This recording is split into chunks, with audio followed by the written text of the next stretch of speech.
Paz do Senhor, irmãos. Deus te abençoe, Deus abençoe a sua família, a sua casa, a sua vida. Você pode, caso você queira nos abençoar, se tornar membro também do canal e também através do superchat aqui nessa transmissão. Amém, irmãos? Então, coloque o seu nome aqui nos comentários, o seu pedido de oração.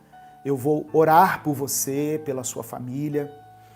E eu não tenho como ler todas as mensagens aqui no momento do culto, mas depois eu leio todas. Eu passo novamente, eu leio todas as mensagens, né? E aí já não tem mais como comentar. Mas aí é só na oração e você pode ter certeza que a oração de um justo tem poder. Não porque sou eu, não. É porque o sangue de Jesus me justificou. A minha oração tem poder, a sua oração tem poder. Boa noite a todos que acompanham essa transmissão aqui. Amém? Hoje eu quero falar sobre semear e colher em tempos de crise. Semear e colher em tempos de crise. Normalmente, quando os pastores vão abordar esse tema de semeadura e colheita, eles associam isso a questões financeiras. A Bíblia deixa a entender, muitas vezes, que em alguns momentos se trata, sim, de uma questão financeira, mas eu vou ler alguns textos aqui que você vai ver que a semeadura e a colheita não se aplica somente a dinheiro, não se aplica somente a investimento. As suas palavras são sementes, as suas atitudes são sementes, os seus gestos são sementes. Tanto as coisas boas como as coisas ruins que você faz são sementes que você está plantando. Então eu quero falar sobre semeadura e colheita.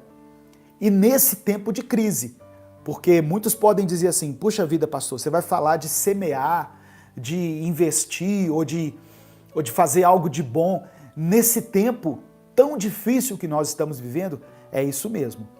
Eu quero ler inicialmente no livro de Provérbios, capítulo 11. Se você estiver com a sua Bíblia, eu peço que você acompanhe as passagens que eu vou mencionar aqui, porque isso torna mais fácil a compreensão desse breve estudo que a gente vai fazer. Amém? Provérbios capítulo 11. Provérbios capítulo 11, versos 24 e 25. Diz assim a palavra do Senhor: há quem dê generosamente e vê aumentar suas riquezas. Outros retêm o que deveriam dar e caem na pobreza. O generoso prosperará. Quem dá alívio aos outros, alívio receberá. Olha só que palavra tremenda. O escritor de Provérbios, Salomão, ele começa falando sobre riquezas, dinheiro. E ele diz assim, olha, tem pessoas que dão de uma forma generosa e essas pessoas veem as suas riquezas aumentarem. Outros retêm aquilo que deveriam dar e caem na pobreza. Olha que interessante. Existe uma parte da sua riqueza, dos seus bens, que é para você usufruir, que é para você se sustentar. Existe outra parte que é para você abençoar. Retém o que deveriam dar. Tem algo nas suas finanças que você deveria dar. E quando você não dá, quando você retém, segundo a palavra de Deus, você cai na pobreza. Mas quem dá de forma generosa vê aumentar as suas riquezas. E aí ele termina dizendo, o generoso prosperará. Mas como eu falei, esse estudo sobre semeadura e sobre colheita não fala somente de dinheiro, porque ele termina dizendo assim, olha, quem dá alívio aos outros, alívio receberá. O alívio nem sempre vem com dinheiro. O alívio pode vir com uma palavra, pode vir com um consolo, pode vir com um abraço, pode vir com um sorriso. Quem proporciona alívio às pessoas também receberá alívio. Amém? Em nome de Jesus? Então, se você recebe essa palavra, né, nessa breve introdução que eu estou falando aqui, coloque amém nos comentários aí, né? Diga amém, eu recebo em nome de Jesus. Deus já está falando ao nosso coração e eu peço que o Espírito Santo ministre na sua vida da mesma maneira que ele ministrou a minha vida. Semear e colher em tempos de crise. O princípio, irmãos, da semeadura e da colheita, ele foi instituído por Deus. E enquanto durar a terra, esse princípio nunca mais vai deixar de funcionar. Foi isso que Deus declarou em Gênesis capítulo 8, depois do dilúvio.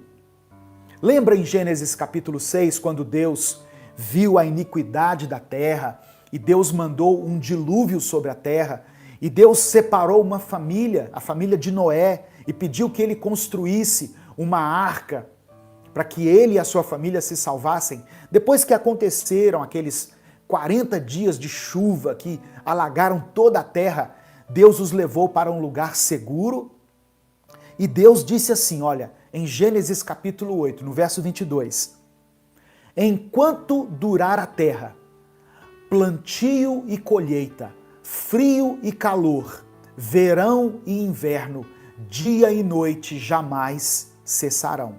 Então, dentre as coisas que Deus falou que fariam parte da humanidade para sempre, estão aqui plantio e colheita.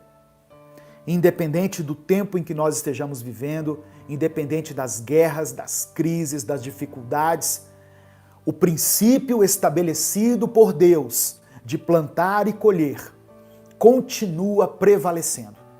Ah, pastor, mas nós estamos num tempo de pandemia, de crise. São princípios eternos de Deus. São leis espirituais que continuam prevalecendo independentemente das circunstâncias. Outro texto que eu quero mencionar para você, e você pode abrir a sua Bíblia, está em Gálatas capítulo 6, do verso 6 ao verso 9. Gálatas capítulo 6, do verso 6 ao verso 9. Eu quero pedir a você, enquanto você está abrindo a sua Bíblia aí, que você compartilhe o link dessa transmissão, desse culto, com seus contatos. Enquanto as pessoas estão abrindo aí, você pode copiar o link, tem uma ferramenta aí que é compartilhar, onde você copia o link, onde você vai diretamente para os seus contatos, no WhatsApp, no grupo da igreja, grupo da família, lá do seu trabalho, e compartilha, porque dessa maneira mais pessoas são alcançadas pela palavra de Deus. E o nosso canal também se torna relevante para o YouTube. E ele passa então a indicar as nossas mensagens para as outras pessoas. Gálatas capítulo 6, do verso 6 ao verso 9. Diz assim a palavra do Senhor. O que está sendo instruído na palavra, partilhe todas as coisas boas com quem o instrui. Olha o que Paulo está falando aqui. Olha, tem alguém ensinando a palavra de Deus para você? Abençoe essa pessoa. Abençoe esse homem, essa mulher que está ensinando a palavra de Deus com você. Dê coisas boas para ele, as coisas boas que você recebe, compartilhe com ele. É isso que está dizendo aqui. Versículo 7. Não se deixem enganar, de Deus não se zomba. Pois o que o homem semear, isso também colherá. Não se deixe enganar, de Deus não se zomba, pois o que o homem semear, isso também colherá. Ah, pastor, então está falando aqui de dinheiro? Não somente de dinheiro, mas olha aqui o verso 8. Quem semeia para a sua carne, Da carne colherá destruição, mas quem semeia para o Espírito, do Espírito colherá a vida eterna. Então o princípio da semeadura, ele vale para as coisas materiais, mas ele vale também para as coisas espirituais. E olha o verso 9, como que fecha esse raciocínio de forma tremenda. E não nos cansemos de fazer o bem, pois no tempo próprio colheremos, se não desanimarmos. Nós poderíamos parar aqui porque realmente é tremendo esse ensinamento. Não se canse de fazer o bem. E aqui não está falando só de dinheiro, irmãos. Como eu falei, a sua atitude, um gesto amigo, estender a mão para alguém, dar uma palavra de conforto, de esperança para alguém, tudo isso é fazer o bem para as pessoas. E aí diz assim, olha, no tempo próprio colheremos. Alguém disse nos comentários, passou muito rápido, que diz assim, ó, alguém disse assim, no tempo certo acontecerá, a colheita acontecerá no tempo certo. E é exatamente isso que está falando aqui.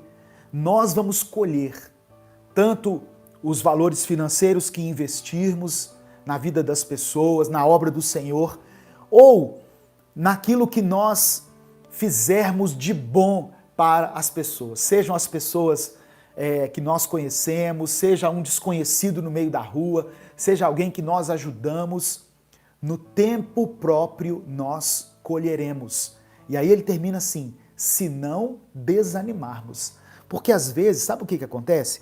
A gente faz tanto bem para as pessoas, a gente faz coisas boas e vai fazendo, e aí não vê o retorno disso, e você olha para a sua própria vida e diz assim, Deus, o que está acontecendo?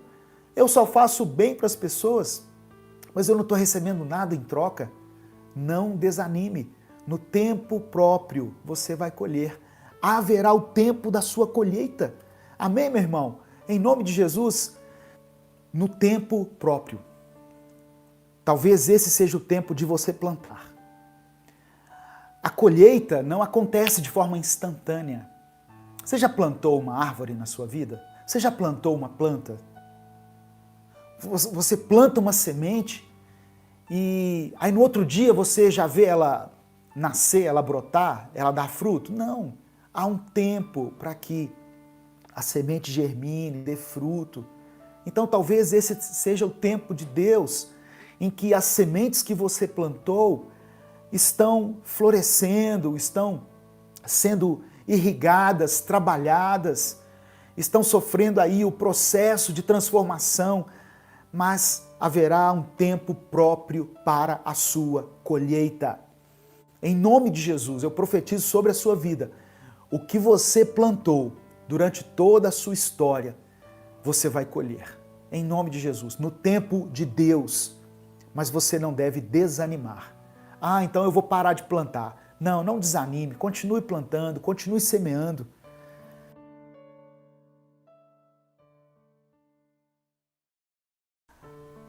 Paz do Senhor, meus amados irmãos. Que alegria poder mais uma vez estar junto com vocês nesse culto online. Nós estamos em meio a uma pandemia, por isso eu peço a você que, se puder, fique em casa, use a sua máscara, se cuide, cuide de você, da sua família, de quem você ama.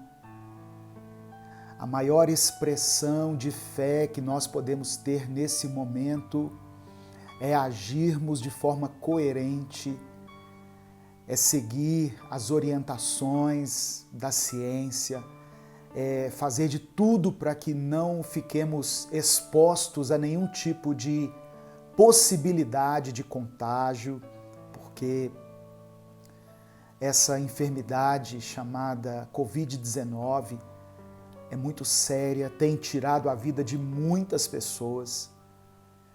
Então, cabe a nós termos fé, crermos em Deus, orarmos ao Senhor para que Ele nos envie a cura, o tratamento, a vacina, mas também cabe a nós fazermos a nossa parte. e hoje ficar em casa, nos distanciarmos e seguirmos, né, os cuidados de higiene aí que são essenciais, essa é a nossa parte. Isso é aquilo que nós podemos e devemos fazer nesse momento. Eu creio que o Senhor nos permitirá viver dias favoráveis, dias melhores. Mas enquanto isso, vamos fazer aquilo que nos orienta a medicina, a ciência, as pessoas responsáveis por essas coisas. Amém, meu irmão? Em nome de Jesus, eu quero, nesse primeiro momento aqui de culto, compartilhar uma breve reflexão, como eu tenho feito, reflexão extraída desse livro aqui, olha, Recomece a Viver. Foi um livro que eu escrevi junto com o meu filho, Gabriel Oliveira, antes da pandemia, mas que agora, para esse contexto de isolamento, de pandemia, tem servido como uma ferramenta transformadora na vida de muitas pessoas. E esse livro, ele traz uma reflexão para cada dia do ano. Então eu vou ler a reflexão de hoje, do dia 28 de fevereiro, que está baseada em Colossenses capítulo 1, versículo 17. Colossenses capítulo 1, verso 17, diz assim: Antes de tudo, ele já existia, e por estarem unidas com ele, todas as coisas são conservadas em ordem e harmonia. Existe uma sensação que atinge o ser humano pelo menos uma vez na vida. A sensação de que fazemos parte de algo maior. Olhamos para o céu, seja de dia, quando as cores estão mais vibrantes e revelam detalhes do ambiente que nos cerca, ou à noite, quando as estrelas tomam conta do céu e o clima se torna mais brando e sereno. E ao contemplarmos o céu, sentimos que somos muito pequenos. Somos como páginas de um grande livro em uma grande biblioteca. Apesar de termos cicatrizes, alegrias, dores e histórias para contar, sabemos que a vida não se resume à nossa existência. Na realidade, muitas coisas que existem até hoje já estavam aí muito antes de nascermos. Deus estava aqui antes do início de tudo. Deus é o início de tudo e continua aqui no decorrer da história da humanidade. Ele é o meio e estará aqui quando tudo se acabar. E ele também é o fim. A verdade é que isso tudo nunca foi sobre nós. Apesar de Deus, em sua infinita bondade e misericórdia, ter nos incluído, tudo isso é sobre Jesus e sempre será sobre Ele. Temos o privilégio de existirmos para honrar e glorificar o nome daquele que era, que é e que há de vir. E termina assim: o nosso Deus é poderoso e carrega em suas mãos o início e o fim de todas as coisas. Deus também é amoroso e carrega o nosso coração e a nossa vida em suas mãos. No fim de tudo, as mesmas mãos que criaram os céus e a terra são as mãos que sangraram por mim e por você. Deus é digno de honra e de louvor, e é tudo sobre Ele, para todo o sempre. Amém? Um texto escrito pelo meu filho Gabriel Oliveira, que está aqui nesse livro, Recomece a Viver.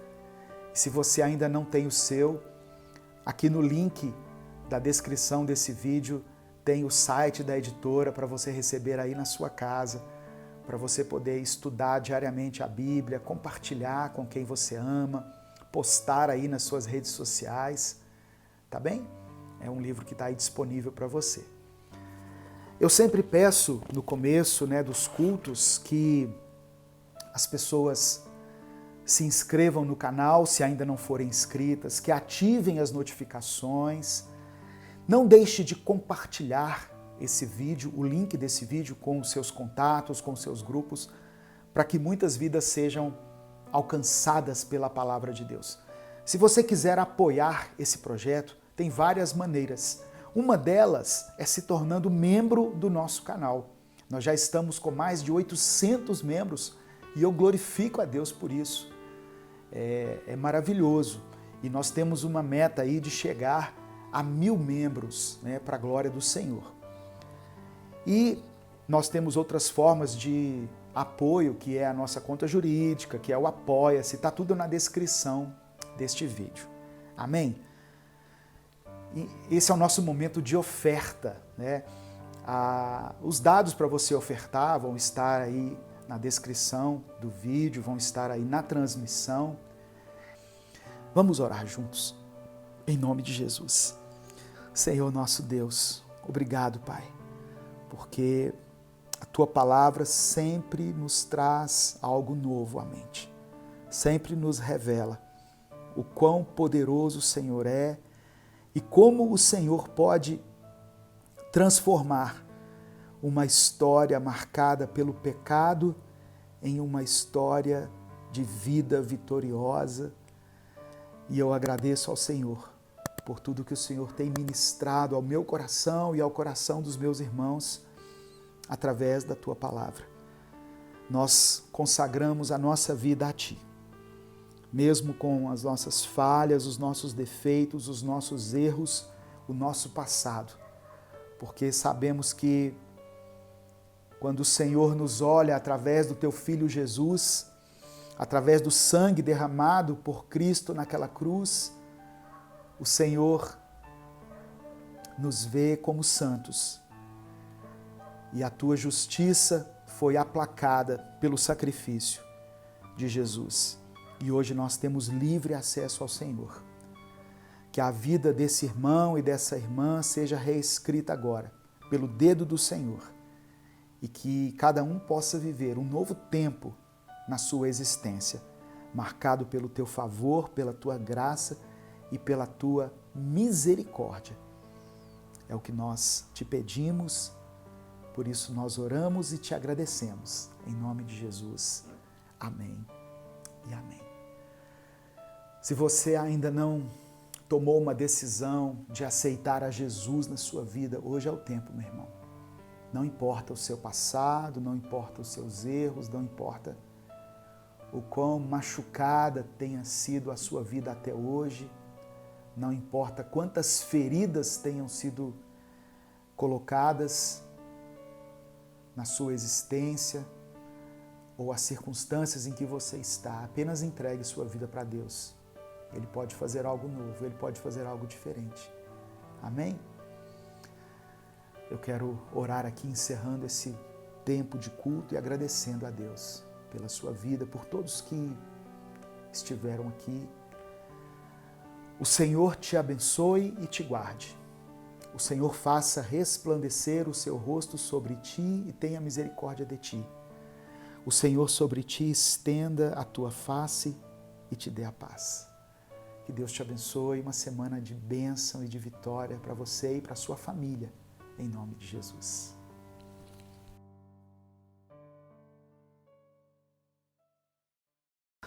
Irmãos, diante de uma situação de caos, diante de uma situação de desespero, diante de um problema, algo que tem te afligido, que você não encontra solução nos seus próprios recursos, a única coisa que você pode fazer é se apegar à palavra do Senhor. Eu queria que você colocasse aqui o seu nome, a cidade de onde você está falando e colocasse também o seu pedido de oração. Amém? Ao final desse culto eu vou orar por você, pela sua família, e você pode deixar então o seu pedido de oração. Pela misericórdia do Senhor, nós chegamos até aqui e nós temos orado para que o Senhor instaure um novo tempo na nossa vida. E eu creio que pela misericórdia de Deus, isso vai acontecer. Amém? Por isso eu quis trazer para você hoje uma palavra de esperança. Uma palavra de esperança. Em Deus nós podemos ter esperança. No Senhor nós podemos aguardar um tempo melhor, um tempo favorável. Em nome de Jesus. Eu peço que você compartilhe essa mensagem. Eu vou fazer uma reflexão aqui no livro de Ezequiel, capítulo 37. Ezequiel 37, que fala daquela visão que o profeta teve sobre os ossos secos. E eu gostaria que muitas pessoas tivessem acesso a essa palavra, fossem alcançadas por essa palavra. E eu convido você também, que acompanha as mensagens Minuto com Deus, a se inscrever no nosso canal. E se você puder tornar-se membro do canal, porque dessa maneira você estará apoiando esse ministério, você estará contribuindo para que esse projeto evangelístico, que é independente, se torne mais relevante. Quando nós compartilhamos, quando nós deixamos o like, o comentário na mensagem, o YouTube, ele recomenda a mensagem para outras pessoas. Amém? Por isso que a gente sempre insiste para que você faça essas coisas. Mas rapidamente eu queria compartilhar com você aqui a palavra de Deus. Livro do profeta Ezequiel, capítulo 37, a partir do versículo 1. Ezequiel, capítulo 37, a partir do versículo 1. Eu vou ler do verso 1 ao verso 14. Ezequiel 37, de 1 a 14. Abra sua Bíblia junto comigo. Vamos pedir ao Senhor que fale conosco dentro dessa passagem aqui. Diz assim a palavra do Senhor. A mão do Senhor estava sobre mim. Ezequiel falando aqui. A mão do Senhor estava sobre mim. E por seu Espírito, por meio do Espírito Santo, ele me levou a um vale cheio de ossos. É interessante que os vales são lugares cercados por montanhas. Geralmente são lugares cercados por montanhas. E por isso eles proporcionam uma paisagem muito linda. Mas a mão do Senhor levou o profeta a um vale que era cheio de ossos. Não era um vale bonito, era um vale tenebroso. Era um vale cheio de ossos. Versículo 2. Ele me levou de um lado para o outro. E pude ver que era enorme o número de ossos no vale, e que os ossos estavam muito secos. Algumas traduções dizem assim: os ossos eram sequíssimos. A gente costuma se referir a essa passagem como o vale dos ossos secos, mas na verdade eles não estavam somente secos, eles estavam sequíssimos. Era um estágio mais avançado de sequidão. E essa passagem é uma passagem que fala sobre esperança. Deus depois, ele revela o que significa essa visão para o profeta, e o Senhor mostra que ele estava falando sobre esperança. Só que antes de alcançar a esperança, o profeta teve uma visão do desespero. O vale de ossos sequíssimos simboliza o desespero em que Israel se encontrava naquele momento. Amém? No versículo 3, vem uma pergunta de Deus para o profeta. Versículo 3. Ele me perguntou, Deus me perguntou, filho do homem, esses ossos poderão tornar a viver? Eu respondi: ó soberano Senhor, só tu o sabes. Que pergunta intrigante e que resposta sábia da parte do profeta. Deus leva o profeta para um vale que poderia ser chamado o Vale da Morte. E Deus lança uma pergunta: por acaso esses ossos, esse monte de ossos que você está vendo, eles poderão tornar a ter vida? Diante de muitas situações, irmãos, que nós passamos durante a nossa trajetória, nós nos deparamos às vezes com situações que trazem uma incredulidade sobre a nossa vida. Nós olhamos para uma determinada situação e pensamos assim: isso não tem jeito mais. Nós olhamos para, às vezes, um casamento que está em crise, olhamos para a situação de uma família que está destruída, olhamos para um filho rebelde, olhamos para a nossa própria vida espiritual, os nossos relacionamentos, e às vezes nós somos tomados pela incredulidade e pelo desespero.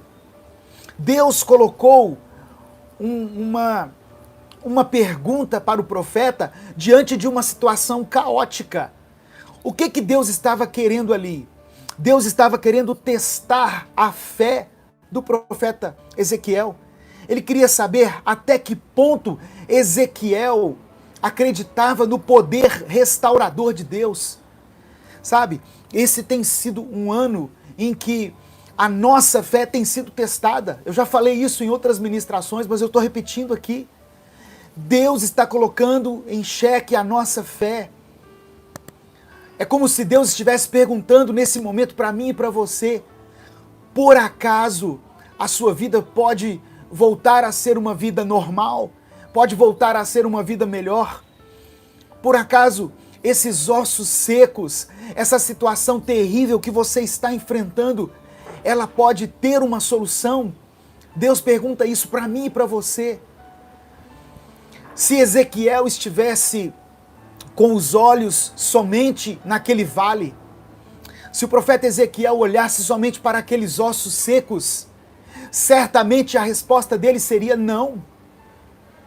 Isso aqui já cheira a morte. Isso aqui já é um estado, além da putrefação, a carne já se desfez, só existem aqui ossos, e ossos sequíssimos.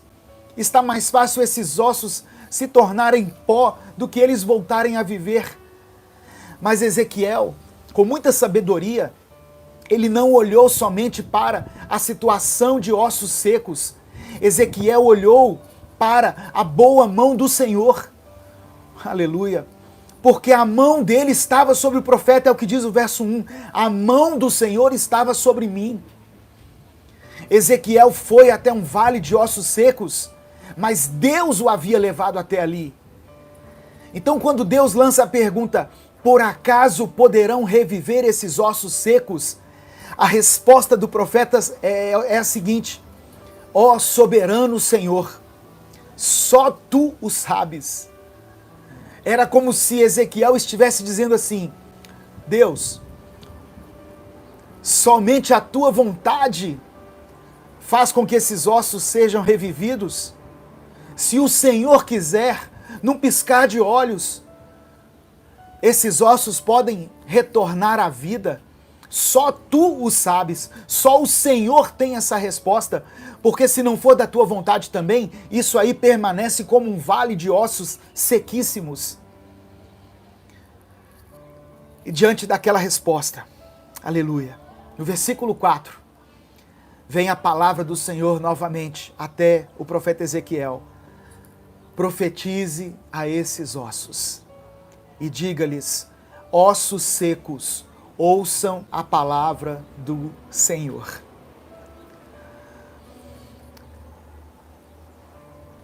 Aleluia. Ossos secos, ouçam a palavra do Senhor.